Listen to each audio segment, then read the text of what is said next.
Sunita Williams ಬಾಹ್ಯಾಕಾಶದಲ್ಲಿ ಒಟ್ಟಾರೆ ಎಷ್ಟು ದಿನಗಳನ್ನ ಕಳೆದಿದ್ದಾರೆ? 10 ಸೆಕೆಂಡ್ ಟೈಮ್ ಇರುತ್ತೆ. ನಿಮ್ಗೆ ಸರಿಯಾದ ಉತ್ತರ ಗೊತ್ತಿದ್ದಲ್ಲಿ ಕಮೆಂಟ್ ಮಾಡಿ.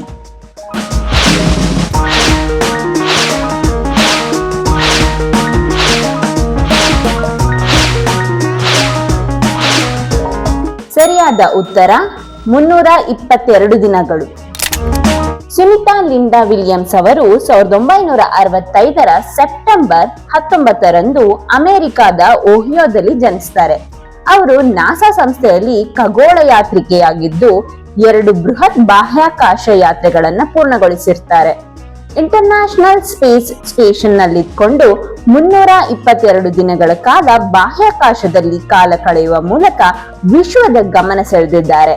ಸುನಿತಾ ವಿಲಿಯಮ್ಸ್ ಅವರ ಸಾಧನೆಗಳು ಜಾಗತಿಕ ಮಹಿಳಾ ಶಕ್ತಿಗೆ ಪುರಸ್ಕಾರವಾಗಿವೆ ಮತ್ತು ವಿಜ್ಞಾನ ತಂತ್ರಜ್ಞಾನ ಕ್ಷೇತ್ರದಲ್ಲಿ ಯುವ ಜನತೆಗೆ ಪ್ರೇರಣೆಯಾಗಿದ್ದಾರೆ. ಇದೇ ತರ ಮತ್ತಷ್ಟು ಉಪಯುಕ್ತ ಮಾಹಿತಿಗಾಗಿ ನಮ್ಮ ಚಾನೆಲ್ ಅನ್ನ ಈ ಕೂಡಲೇ ತಪ್ಪದೆ ಸಬ್ಸ್ಕ್ರೈಬ್ ಮಾಡ್ಕೊಳ್ಳಿ.